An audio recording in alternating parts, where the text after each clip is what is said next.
إن الحمد لله نحمده ونستعينه ونستغفره ونعوذ بالله من شرور أنفسنا ومن سيئات أعمالنا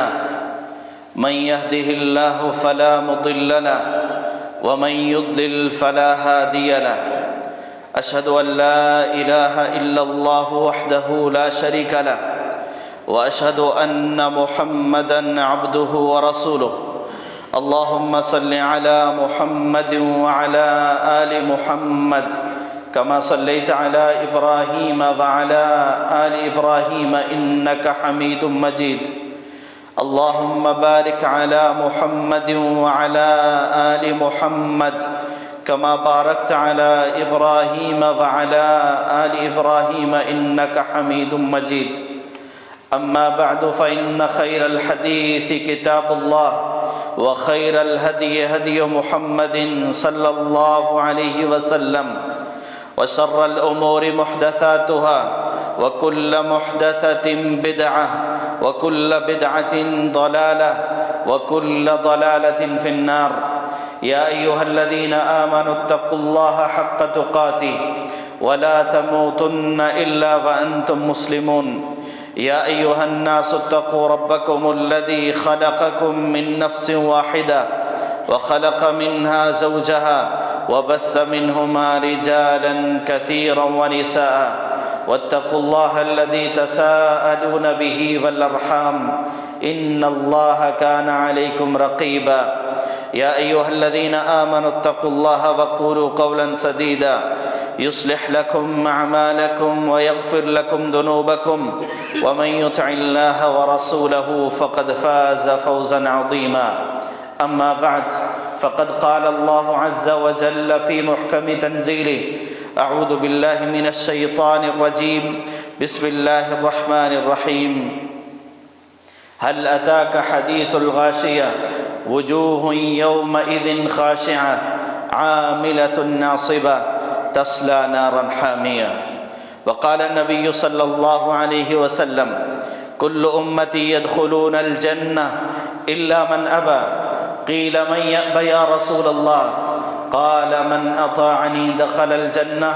ومن عصاني فقد أبى أو كما قال صلى الله عليه وآله وسلم ہم سب اس بات کو جانتے ہیں کہ یہ دنیا دارالامتحان ہے اور اس میں ہم امتحان دے رہے ہیں۔ دارالجزا ہماری وہ آخرت ہے کہ جس میں ہم نے رب کے سامنے کھڑے ہونا ہے، رب کے سامنے پیش ہونا ہے، جس دن حساب و کتاب ہونا ہے اور اس دن پتہ چلنا ہے کہ کون امتحان دینے والے کامیاب ہوئے اور کون ناکام ہوئے۔ میں اور آپ اس دنیا میں عمل کر رہے ہیں، لیکن ہر عمل کرنے والے کا عمل قبول نہیں ہوتا، وہ اس کی کامیابی کی ضمانت نہیں بنتا۔ ویسے ہی جیسے ہر امتحان دینے والا کامیاب نہیں ہوتا، ہر امتحان دینے والے کو ڈگری نہیں ملتی، اسی طرح ہر عمل کرنے والے کا عمل اسے جنت میں داخل نہیں کر سکتا۔ اگر میں اور آپ نماز پڑھ کے، روزہ رکھ کے، حج کر کے، صدقات و خیرات کا اہتمام کر کے، قرآن کی تلاوت کر کے اپنے آپ کو رب کی رحمت کا مستحق بنانا چاہتے ہیں تاکہ اللہ کی جنت کے وارث بن سکیں، تو پھر اس کے لیے کچھ اصول و ضوابط ہیں، کچھ قواعد ہیں، اس کے مطابق عمل کریں گے تو اللہ کی رحمت کے مستحق بنیں گے، اور اگر اپنی مرضی کا عمل کیا تو اللہ کی رحمت کے مستحق نہیں بن سکتے۔ یقین نہیں آتا؟ قرآن مجید کو اٹھائیے، اللہ رب العالمین فرماتے ہیں عاملۃ ناصبہ، عمل کر کر کے تھک جانے والے۔ اس کے پاس نمازیں بھی ہیں، روزے بھی ہیں، حج زکوٰۃ بھی ہے، صدقات و خیرات کی رسیدیں بھی ہیں، لیکن اللہ کہتے ہیں تسلا نارن حامیہ، یہ جنت کا وارث نہیں، بلکہ جہنم کی آگ کا ایندھن بننے والا ہے۔ ایسا نہیں ہے کہ اس نے نمازیں نہیں پڑھی، ایسا نہیں ہے کہ اس نے حج نہیں کیے، اس نے عمل نہیں کیے، اس نے اعمال کیے ہیں لیکن پھر بھی جہنم میں جا رہا ہے، تو وجہ کیا ہے؟ جیسے میں اور آپ جانتے ہیں کہ ہر عمل کرنے والا وہ اللہ کی رحمت کا مستحق نہیں بن سکتا جب تک کہ اس کا عمل معیاری نہ ہو۔ ہر امتحان دینے والا کامیاب نہیں ہو سکتا۔ اگر آپ اس کو مثال سے سمجھنا چاہیں کہ ہم اپنے اعمال کو اللہ کے ہاں کیسے مقبول بنا سکتے ہیں اور اللہ کی رحمت کو کیسے حاصل کر سکتے ہیں،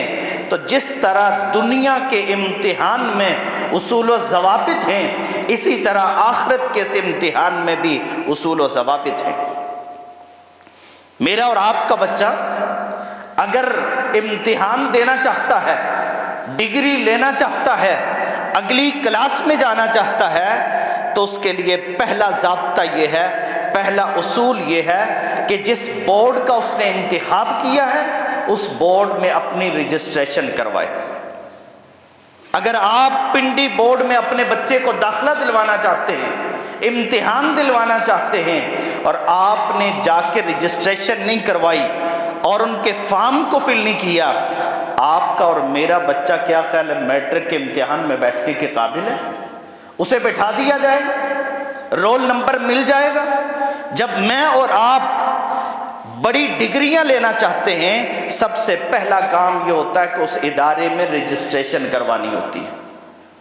آپ کے بچے نے رجسٹریشن نہیں کروائی، آپ اسے لے کے جاتے ہیں، ادارے کے سامنے پیش کرتے ہیں اور آپ کہتے ہیں دیکھیں میرا بچہ آپ کے ان بچوں سے زیادہ جانتا ہے،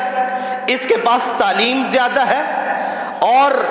اس سے بڑی ڈگری اس کے پاس موجود ہے، لہٰذا اسے بھی امتحان میں بیٹھنے دیا جائے گا۔ تو آپ کو جواب یہ ملے گا کہ حاجی صاحب آپ ہمارے بزرگ ہیں، آپ قابل احترام ہیں، لیکن چونکہ اصول اور ضابطہ یہ ہے کہ جو رجسٹریشن کروائے گا اسے امتحان میں بیٹھنے کی اجازت ہوگی، آپ کے بچے کو ہم نہیں بٹھا سکتے۔ آپ کا بچہ ذہین زیادہ ہوگا، تعلیم یافتہ زیادہ ہوگا، لیکن اسے امتحان میں بیٹھنے کی اجازت نہیں ہے۔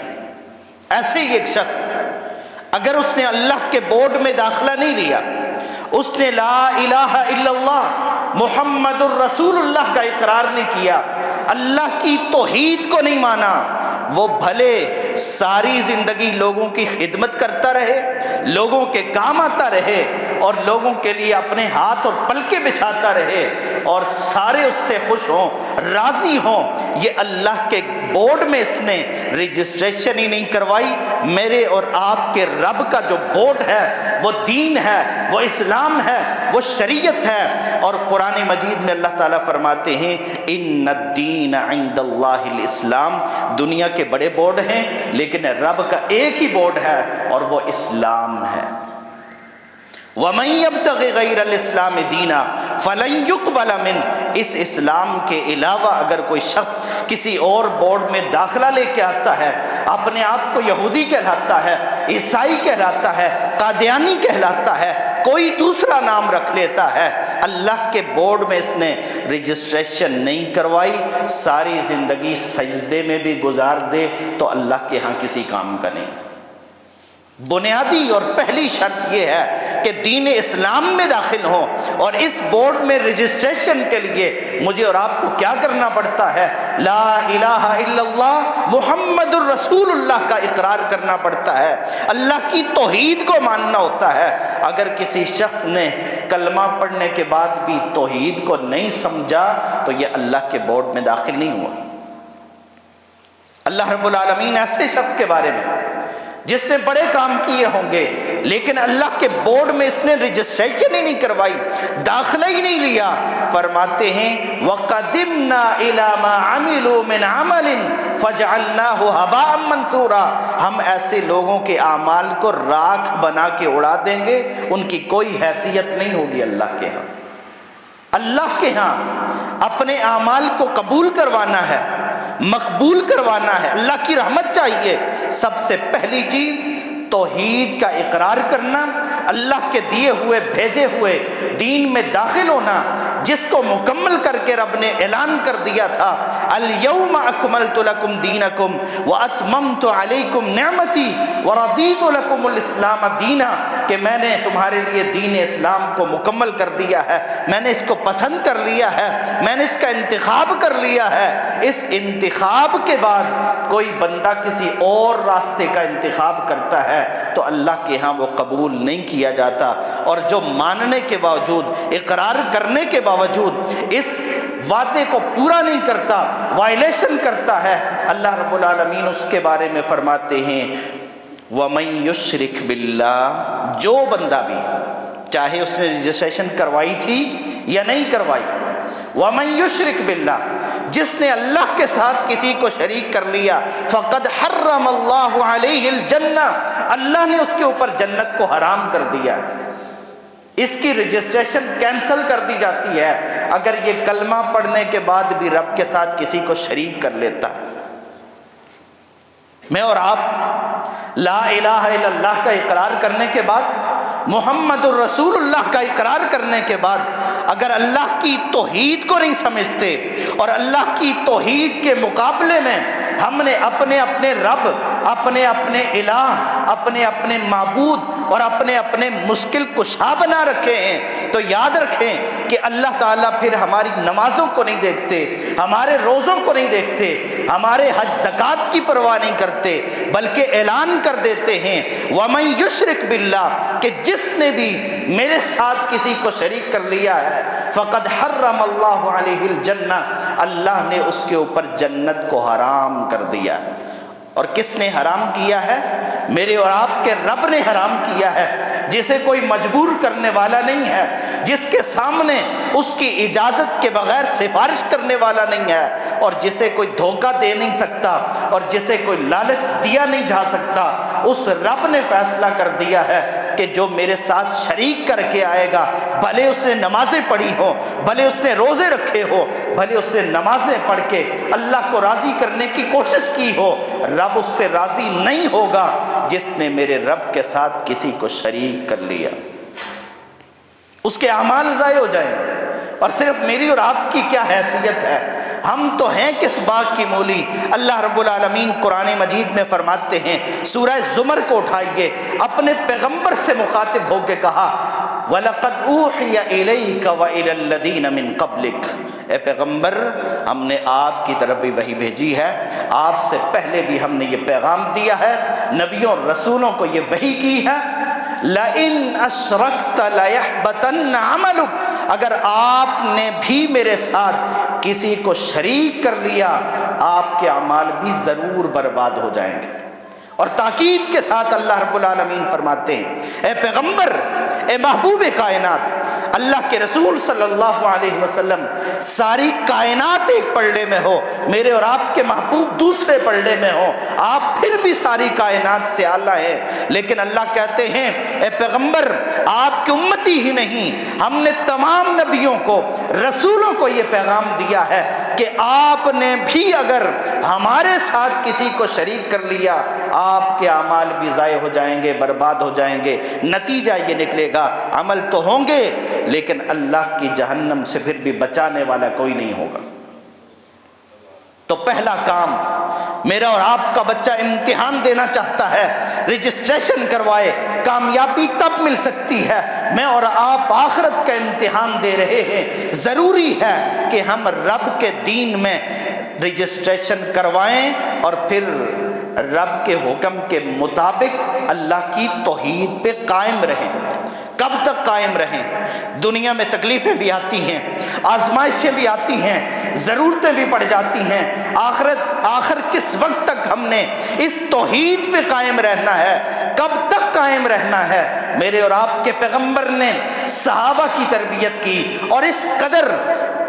استقامت کا درس دیا. فرمایا قل آمنت باللہ، اللہ پر ایمان لے آؤ، اللہ کی توحید کا اقرار کر لو، اللہ کے ساتھ وعدہ کر لو. ایاک نعبد و ایاک نستعین، اے میرے پروردگار تیرے علاوہ کسی کی عبادت نہیں کر سکتے، تیرے علاوہ کوئی ہمارا مددگار نہیں ہے. اور پھر اس پہ اس قدر استقامت اختیار کرو کہ تمہارے جسم کے ٹکڑے تو ہو سکتے ہیں، تمہیں جلا کے راکھ تو کیا جا سکتا ہے، لیکن رب کے ساتھ کسی کو شریک نہ کرنا. میں اور آپ کیا کرتے ہیں؟ ذرا سی تکلیف آ جائے، بتانے والے بتاتے ہیں جائیں فلاں جگہ پہ جا کے چڑھاوا چڑھائیں، فلاں پہ جا کے جھنڈا لہرائیں، فلاں جگہ سے جا کے مٹی کھا لیں. آپ بیمار ہیں، شفا مل جائے گی. آپ کے گھر میں اولاد نہیں ہے، اللہ گھر کو ہرا بھرا کر دیں گے اور اولاد ہو جائے گی. بارش نہیں ہو رہی، فلاں جگہ چلے جائیں. اور یاد رکھیں یوسف علیہ السلام اللہ کے پیغمبر ہیں،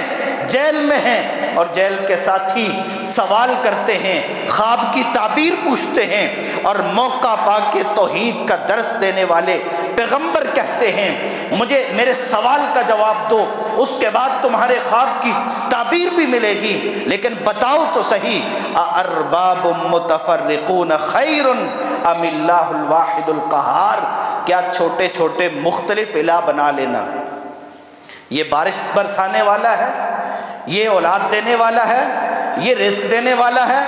یہ بیماریاں دور کرنے والا ہے، یہ فلاں کام کرنے والا ہے، یہ چھوٹے چھوٹے رب بنانا بہتر ہے یا ایک اللہ کو جو اکیلا ہے، جو زبردست ہے، جس کے پاس کائنات کے خزانے ہیں؟ اولاد چاہیے کسی کو تو دینے والا وہ ہے، مال چاہیے تو اتنا مال ہے اس کے پاس. میرے اور آپ کے پیغمبر کہتے ہیں اگر تمہارے انسان، تمہارے جن، تمہارے اگلے اور پچھلے آدم سے لے کر آخری انسان تک سارے ایک میدان میں جمع ہو جائیں، رب سے مانگنا شروع کر لیں اپنی اپنی خواہش کے مطابق، اپنی اپنی منشا کے مطابق، جس کے جی میں جو آتا ہے مانگ لے، اور رب سب کو ان کی مانگ کے مطابق ادا کر دے، سب کو عطا فرما دے. فرمایا رب کے خزانے میں اتنی بھی کمی نہیں آتی جتنی سمندر میں ایک سوئی کو ڈبونے سے اس میں کمی آتی ہے.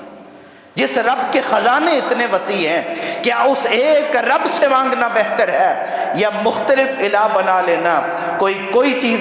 دینے والا، کوئی کچھ دینے والا، یہ سمجھ لینا یہ بہتر ہے. عقل مند انسان، سمجھدار انسان کہیں خریداری کرنے بھی جاتا ہے نا تو دکانوں پہ پھرتا نہیں ہے،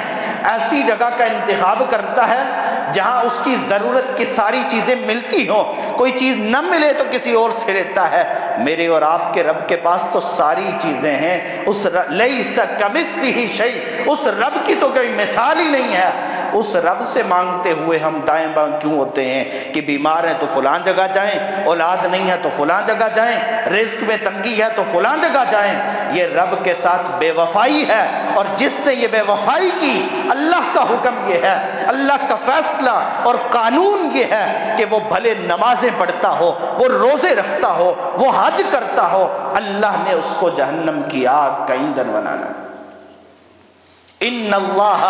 لا یغفر ان یشرک بہ ویغفر ما دون ذلک لمن یشاء. رب کا فیصلہ یہ ہے کہ جو رب کے ساتھ کسی کو شریک کرتا ہوا اس دنیا سے رخصت ہو گیا، توبہ کیے بغیر فوت ہو گیا، اللہ کہتے ہیں شرک کی معافی نہیں ہے، باقی گناہ رب جس کے لیے چاہے معاف کر دے. تو کامیابی کے لیے پہلا کام رجسٹریشن کروانا، اور وہ رب کے پاس جب کروائی ہے تو پھر ہر قسم کے شرک سے اپنے آپ کو بچانا ضروری. میرا اور آپ کا بچہ جب امتحان دیتا ہے، رجسٹریشن جب کروا لیتا ہے، اسے ایک رول نمبر ملتا ہے. اس رول نمبر کے مطابق اسے امتحانی حال میں بٹھایا جاتا ہے. اس حال میں بیٹھ کے اس نے دوسرا اہم کام کرنا ہوتا ہے کہ جو سوال لکھے ہوئے ہیں ان سوالوں کے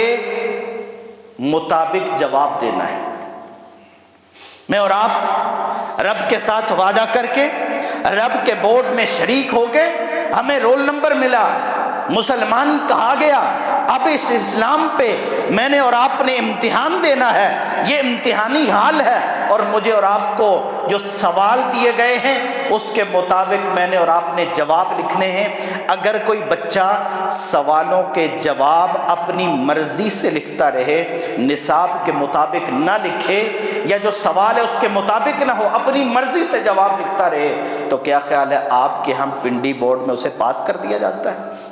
اس نے بہت کچھ لکھا ہو، صفوں کے صفحے بھر ہیں، لیکن اگر اس نے اس سوال کے مطابق جواب نہیں لکھا جو کویسچن پیپر پہ لکھا گیا تھا، تو اسے نمبر نہیں دیے جاتے، اور اگر کوئی نمبر دیتا ہے تو وہ ممتحن آنکھیں بند کرنے والا ہے، اس نے کھول کے پیپر کو چیک نہیں کیا۔ میں اور آپ عمل کر رہے ہیں، اعمال کے لیے ہمیں نصاب دیا گیا ہے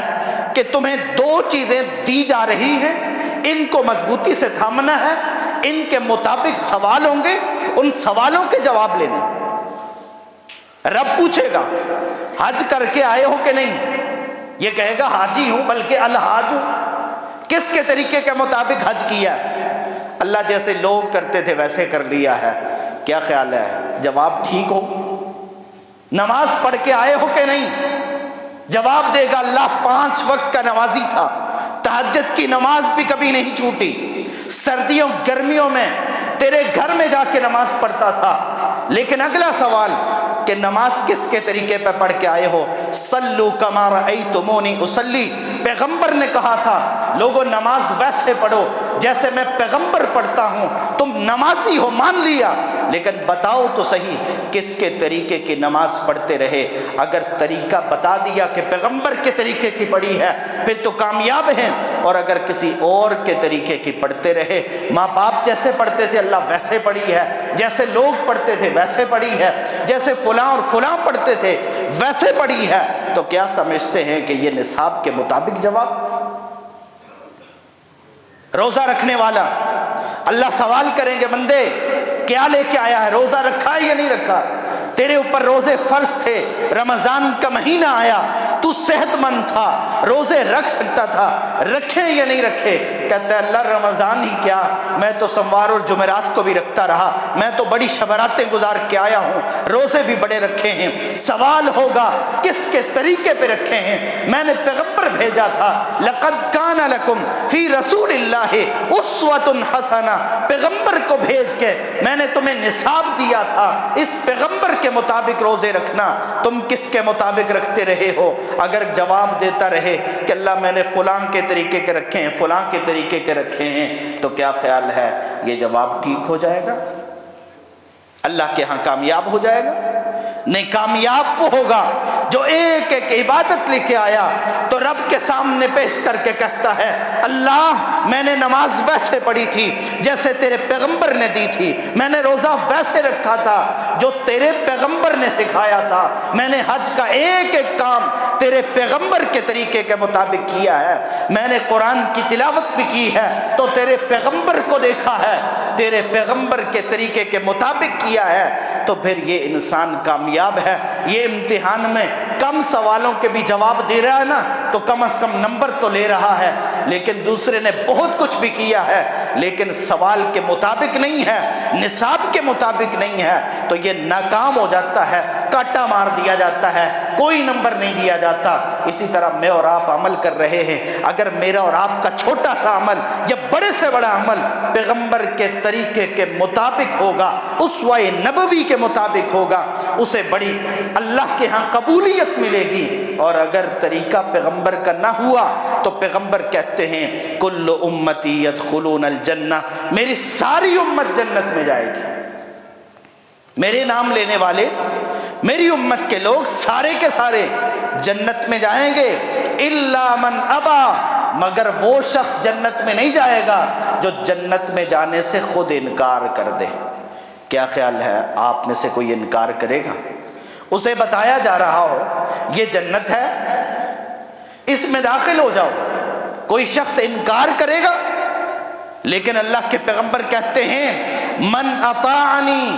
دخل الجنہ ومن عصانی فقد ابا، جس نے میرے نماز روزے کو، میرے طریقے کو، میرے اسوے کو، میرے قدوے کو، میرے اخلاق کو، میرے کردار کو، میرے عقیدے کو، میرے اعمال کو لے لیا، وہ جنت میں داخل ہو گیا۔ وَمَنْ عَصَانِي فَقَدْ أَبَىٰ، اور جس نے میرے طریقے کو لینے سے انکار کر دیا، اس نے کہا میں اپنے ماں باپ کا طریقہ لوں گا، اس نے کہا میں اپنے امام کا طریقہ لوں گا، اس نے کہا میں اپنے خطیب کا طریقہ لوں گا، اس نے کہا میں کسی اور کا طریقہ لوں گا۔ اللہ کے پیغمبر کہتے ہیں فقد ابا، اس نے جنت میں جانے سے خود انکار کر دیا۔ کہیں میں اور آپ ایسے تو نہیں ہیں کہ ہمارے سامنے قرآن کی آیت پیش کی جاتی ہو، پیغمبر کا فرمان پیش کیا جاتا ہو، پیغمبر کا کردار پیش کیا جاتا ہو، اور ہم کہتے ہوں ہاں ٹھیک ہے، یہ قرآن کی آیت بھی ہے، یہ نبی کا پیغام بھی ہے، یہ نبی کا فرمان بھی ہے، لیکن میری اولاد نہیں مانتی، میری بیوی نہیں مانتی، میرا خاوند نہیں مانتا، میرے ماں باپ نہیں مانتے، میرا معاشرہ اسے قبول نہیں کرتا۔ اگر یہ جواب لے کے بیٹھے ہیں تو رب کے غضب کو دعوت دے رہے ہیں، پھر رب کو ناراض کر رہے ہیں، اور پیغمبر کا حکم آ جائے سر تسلیم خم کر لیں تو اس نے سوالوں کے جواب صحیح حل کر لیے ہیں۔ لَقَدْ كَانَ لَكُمْ فِي رَسُولِ اللَّهِ أُسْوَةٌ حَسَنَةٌ، اللہ کہتے ہیں تمہارے لیے پیغمبر کی زندگی بہترین نمونہ ہے۔ پیغمبر کی زندگی کا صرف یہ نہیں ہے کہ نماز نمونہ ہے، آپ کی ساری زندگی، آپ کا سونا بھی، آپ کا جاگنا بھی، آپ کا بولنا بھی، آپ کا خاموش رہنا بھی، آپ کی عبادتیں بھی، آپ کا اخلاق بھی، آپ کا کردار بھی، اور آپ کا ایک ایک عمل جو آپ نے اس امت کو سکھانے کے لیے کیا ہے، وہ میرے اور آپ کے لیے اسوہ ہے، وہ بہترین نمونہ ہے۔ ہم اس کے مطابق عمل کریں گے تو اللہ کے ہاں ہم کامیاب ہو سکتے ہیں، نہیں تو اپنی مرضی کے عمل کرنے والے کو جنت نہیں ملتی، اپنی مرضی کا پیپر حل کرنے والے کو ڈگری نہیں ملتی، جنت کیسے مل جائے گی؟ تو میں اور آپ دیکھیں کہ ہم جب عمل کرنے لگتے ہیں تو اس سے پہلے کس کا طریقہ دیکھتے ہیں، کیا تلاش کرتے ہیں کہ ہمیں اس کا طریقہ کہاں سے ملے۔ اگر پیغمبر کا طریقہ تلاش کرتے ہوئے عمل کرتے ہیں اللہ کے ہاں یہ قبول ہو سکتا ہے، اور اگر پیغمبر کے طریقے کو چھوڑ کے کسی اور چیز کو اپنا نصاب بنائے ہوئے ہیں تو میرے اور آپ کے پیغمبر کہتے ہیں ترکت فیکم امرین، لوگوں میں تم میں دو چیزیں چھوڑ کے جا رہا ہوں، تمہیں دو چیزیں دے کے جا رہا ہوں۔ یہ نصاب، یہ پیغمبر کا طریقہ مجھے اور آپ کو کہاں سے ملے گا؟ یہی دو چیزیں ہیں۔ فرمایا دو چیزیں چھوڑ کے جا رہا ہوں، لن تضلوا بہما ما تمسکتم بہما، لن تضلوا ما تمسکتم بہما، جب تک ان دونوں کو مضبوطی سے تھامو گے کبھی گمراہ نہیں ہوگے۔ پیغمبر گارنٹیاں دے رہے ہیں کہ لوگوں یاد رکھو دو چیزیں دے کے جا رہا ہوں، اور ان دونوں چیزوں کو مضبوطی سے تھام لینا، کبھی گمراہ نہیں ہوگے۔ آج لوگ کہتے ہیں نا کہ کس کی بات مانے جی، اس مسجد میں جائیں تو وہ بھی قرآن حدیث کی بات کرتے ہیں، اس مسجد میں جائیں تو وہ بھی قصبے اٹھاتے ہیں، وہ فلاں کے پاس چلے جائیں تو وہ بھی بڑا ہدایت یافتہ سمجھتا ہے اپنے آپ کو۔ لیکن یاد رکھیں میرے اور آپ کے پیغمبر نے جو نصاب دیا ہے، فرمایا دو چیزیں دے کے جا رہا ہوں، ان کو مضبوطی سے پکڑ لینا، کبھی گمراہ نہیں ہوگے۔ وہ دو چیزیں کون سی تھی؟ ماں باپ تھے، بہن بھائی تھے، خاوند بیوی تھے، معاشرہ اور رسم و رواج تھے؟ نہیں، دو چیزیں، کتاب اللہ و سنتی، فرمایا ایک اللہ کی کتاب ہے، دوسری میری سنت ہے، میرا طریقہ ہے، میرا اسوہ ہے۔ ان دو چیزوں کو تھام لینا، ہدایت پہ رہو گے، کبھی گمراہ نہیں ہوگے۔ اور جو ان دو چیزوں کو تھامتا ہے وہ سوالوں کے صحیح جواب دے رہا ہے، اور اس جواب کے مطابق اللہ نے اس کے ساتھ معاملہ کرنا ہے، اسے جنت کا داخلہ دینا ہے۔ اور اگر ان دو چیزوں کو چھوڑ کے کسی اور چیز کی طرف بندہ چلا گیا، اللہ کے پیغمبر صلی اللہ علیہ وسلم سیدھی لکیر کھینچتے ہیں اور پھر آپ کہتے ہیں ان ھذا صراطی مستقیما، یہ میرا سیدھا راستہ ہے، یہ صراط مستقیم ہے، وہ صراط مستقیم جس کا سوال میں اور آپ نماز کی ہر رکعت میں کرتے ہیں، اہدنا الصراط المستقیم، اللہ ہمیں صراط مستقیم دے دے۔ وہ صراط مستقیم کیا ہے؟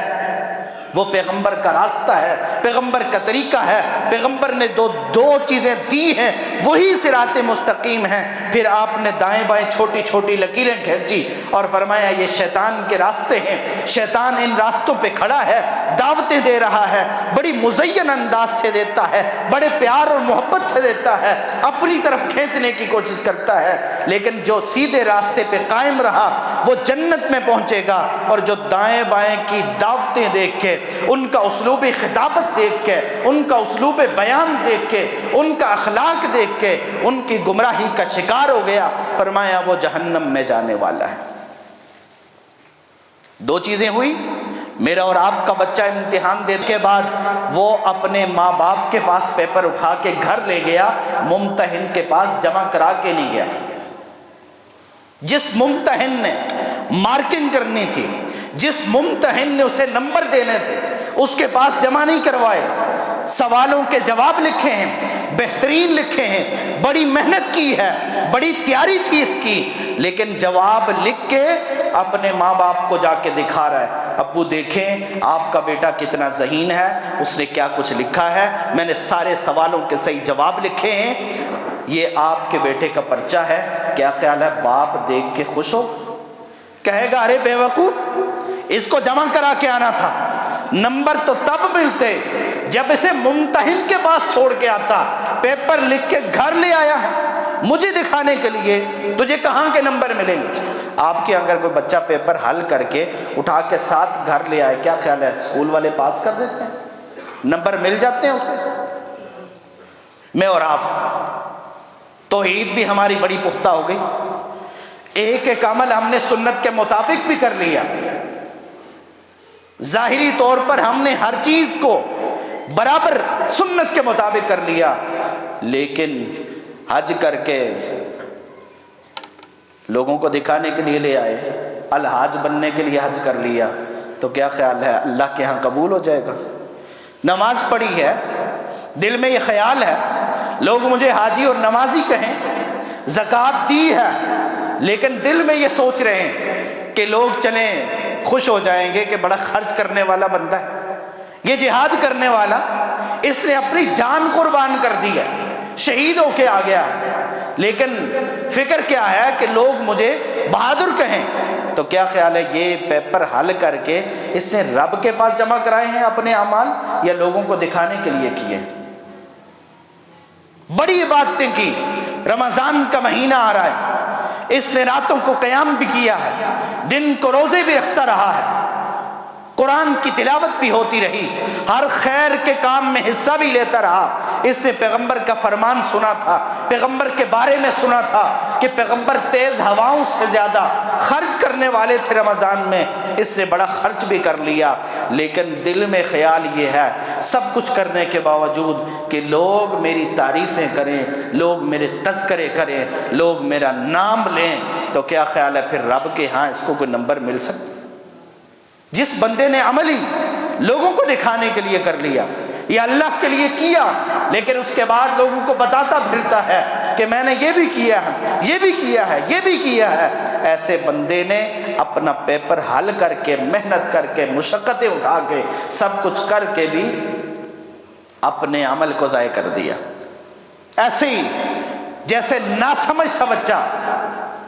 اپنا پیپر حل کر کے اپنے ساتھ گھر لے جاتا ہے، ایسے یہ ناسمجھ انسان سارے اعمال کر کے، محنتیں کر کے، مشقتیں برداشت کر کے اپنے اعمال کو ضائع کر کے جا رہا ہے، کیونکہ اس نے لوگوں کو دکھانے کے لیے کام کیا ہے، رب کو راضی کرنے کے لیے، رب سے نمبر لینے کے لیے تو کیا ہی نہیں ہے۔ رب سے نمبر لینے ہیں نا تو پھر کام کو صرف اللہ کے لیے کرنا ہوگا۔ کوئی دیکھ رہا ہے؟ نہیں دیکھ رہا، ساری دنیا دیکھ رہی ہے، تو پھر بھی ان کو راضی کرنے کے لیے نہیں، اپنے رب کو راضی کرنے کے لیے۔ اور اگر تنہائی میں اکیلا کھڑا ہے تو پھر بھی لوگوں کے سامنے جا کے تذکرے نہیں کرتا کہ رات کو میں اٹھا تھا، تہجد کی نماز پڑھ رہا تھا، یہ ہوا وہ ہوا، قصے اور کہانیاں بنا کے نہیں سناتا، بلکہ یہ اخلاص کے ساتھ اپنے رب کی بندگی کرتا ہے، یہ اپنے اعمال کو چھپاتا پھرتا ہے تاکہ میرا رب مجھ سے راضی ہو جائے۔ اور پیغمبر نے جو طریقہ بتایا ہے اس طریقے میں بھی یہی ہے کہ میری اور آپ کی ایک ایک عبادت اپنے رب کے لیے ہو۔ آپ سے پوچھا گیا اللہ کے پیغمبر احسان کیا ہے؟ آپ نے فرمایا ان تعبد ربک کأنک تراہ فإن لم تکن تراہ فإنہ یراک، کہ اپنے رب کی بندگی ایسے کرنا، اپنے رب کی عبادت ایسے کرنا گویا کہ تم اپنے رب کو دیکھ رہے ہو، اور اگر یہ کیفیت پیدا نہیں ہوتی تو کم از کم اتنی ضرور ہو کہ تمہارا رب تمہیں دیکھ رہا ہے۔ اگر میرے اور آپ نے نمازیں پڑھی، ذرا اپنے آپ سے پوچھئے گا، حج بھی کر لیے، زکوٰۃ بھی دے لی، صدقات بھی دیے ہیں، روزے بھی رکھے ہیں، قیام بھی کیا ہے، لیکن دل میں آتا ہے کہ لوگ تعریفیں تو کریں نا، کم از کم لوگوں کو پتہ تو چلے کہ میں حاجی ہوں، لوگوں کو پتہ تو چلے کہ میں نماز پڑھنے والا ہوں، لوگوں کو پتہ تو ہونا چاہیے کہ میں رات کو قیام کرتا ہوں، تہجد کی نماز پڑھتا ہوں۔ تو کیا خیال ہے یہ اپنے عمل کو ضائع کرنے والی بات نہیں ہے؟ جس رب کے لیے عمل کیا ہے وہ رب میرے اور آپ سے زیادہ یاد رکھتا ہے، وہ تو کبھی بھلانے والا نہیں ہے۔ تو پھر اپنے اعمال کو فیس بک کی نظر کرنا، اپنے اعمال کو سوشل میڈیا کی نظر کر دینا، یہاں سے لاکھوں خرچ کر کے حج کرنے کے لیے، عمرہ کرنے کے لیے جاتے ہیں، لیکن وہاں بھی طواف کرتے ہوئے موبائل سامنے پکڑا ہوتا ہے، تصویریں بنا بنا کے بھیج رہے ہوتے ہیں، اور نماز پڑھ کے لوگوں کو بتاتے پھرتے ہیں ہم تو اپنے اعمال کی حفاظت چاہتے ہیں، ان پہ رب سے نمبر لینا چاہتے ہیں نا، تو پھر ان اعمال کو لوگوں کے لیے نہیں بلکہ صرف اللہ کے لیے خالص کرنا ہوگا۔ وَمَا أُمِرُوا إِلَّا لِيَعْبُدُوا اللَّهَ مُخْلِصِينَ لَهُ الدِّينَ، اللہ کا حکم ہی یہ ہے کہ دین کو خالص کرتے ہوئے، نماز ہے، روزہ ہے، حج ہے، زکوٰۃ ہے، کوئی بھی کام ہے، صرف اللہ کی رضا۔ کائنات والے دیکھتے ہیں یا نہیں دیکھتے، انہیں پتہ چلتا ہے یا نہیں چلتا، جس رب کے لیے عمل کیا ہے وہ رب تو دیکھ رہا ہے نا، اس رب کے لیے عمل کریں۔ اپنے اندر اخلاص لانے کی بڑی ضرورت ہے۔ باقی سارے کام آسان ہیں، نماز پڑھ لینا آسان ہوتا ہے، اس میں اخلاص پیدا کرنا مشکل ہوتا ہے۔ زکوٰۃ صدقات دے لینا آسان ہوتا ہے، حالانکہ مال کو دے دینا مشکل کام ہے، لیکن پھر بھی اخلاص کی نسبت آسان ہے۔ تو ہمیں ضرورت ہے کہ ہم اپنے اندر اخلاص پیدا کریں، نہیں تو پیغمبر نے کہا یہ بندہ، یہ نمازیں پڑھنے والا، یہ حج کرنے والا، یہ زکوٰۃ دینے والا رب کی عدالت میں جائے گا، رب سے اپنے اعمال کا بدلہ چاہے گا۔ یہ ایسے ہی ہے نا کہ پیپر آپ والد کو دے رہے ہیں، نمبر ممتحن سے لینا چاہتے ہیں، استاد سے لینا چاہتے ہیں، یہ بندہ بھی نہ سمجھ سا عمل کر کے گیا ہے لوگوں کو دکھانے کے لیے، اور رب کے پاس جا کے کھڑا ہے، اللہ میں نے نمازیں پڑھی تھی ان کا ثواب، میں نے حج کیا تھا ان کا ثواب، میں نے زکوٰۃ دی تھی اس کا ثواب۔ اللہ رب العالمین فرمائیں گے اذهبوا الى الذين كنتم تراؤون في الدنيا، جاؤ جا کے ان سے بدلہ لو جنہیں دکھانے کے لیے اعمال کرتے رہے، آج میرے پاس تمہارے لیے کوئی بدلہ نہیں ہے۔ تو کہیں ایسا نہ ہو کہ ہم عمل کر کے جائیں، عبادتیں کرتے رہیں، عبادتیں کر کر کے تھکے ہوئے ہوں اور پھر بھی جہنم کی آگ کا ایندھن نہ بن جائیں کہیں۔ اللہ ہمیں وہ اعمال کرنے کی توفیق عطا فرمائے جو معیاری ہوں، جن کی بنیاد توحید ہو، جن کا عمل اور کردار پیغمبر کا طریقہ اور سنت ہو، اور جن کے پیچھے اخلاص کی دولت ہو۔ اللہ ہمیں نیک اعمال کرنے کی توفیق عطا فرمائے۔ جو ہم نے کہا سنا اس میں جو غلطی کوتاہی ہوئی اللہ تعالیٰ اس سے درگزر فرمائیں، اور جو صحیح بات ہوئی اس پہ عمل کرنے کی توفیق عطا فرمائیں۔ وآخر دعوانا ان الحمد للہ رب العالمین۔